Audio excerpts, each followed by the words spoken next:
Which would be worse, to live as a monster or to die as a good man? This is the story of a U.S. Marshal sent to a remote island asylum for the criminally insane to investigate an impossible disappearance. A man who was about to discover that the greatest mystery was not on the island, but in his own mind. Our story begins in 1954. U.S. Marshal Teddy Daniels and his new partner, Chuck All, travel to the Ashcliffe Hospital for the criminally insane on Shutter Island to investigate the disappearance of a patient, Rachel Solando, who vanished from a locked room. The asylum is run by the unnervingly calm Dr. Cawley. From the moment they arrive, nothing makes sense. The staff is uncooperative, the guards are hostile, and a powerful hurricane traps them on the island.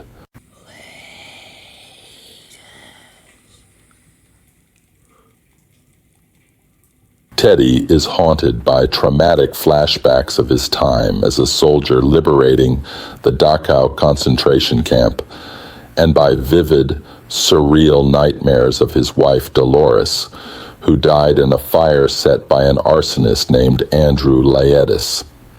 Teddy believes Laetis is a patient on the island and that the staff is covering it up.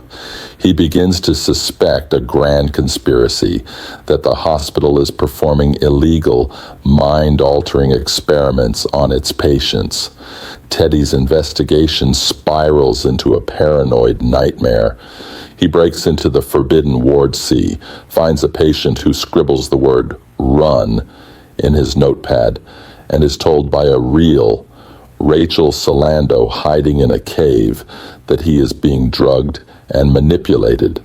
He becomes convinced that his partner, Chuck, is part of the conspiracy, and that his only way out is to expose the asylum by reaching the mysterious lighthouse where he believes the experiments are taking place.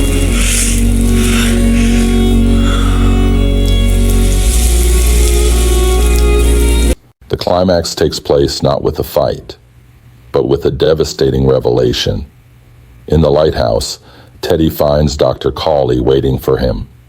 Cawley reveals the truth. There is no conspiracy. There is no investigation.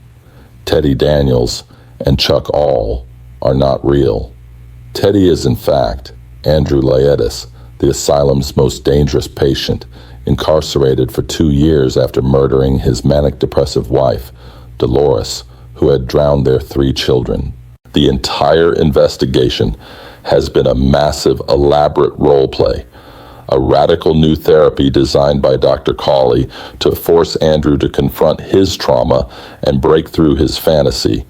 His partner, Chuck, is actually his primary physician, Dr. Sheehan.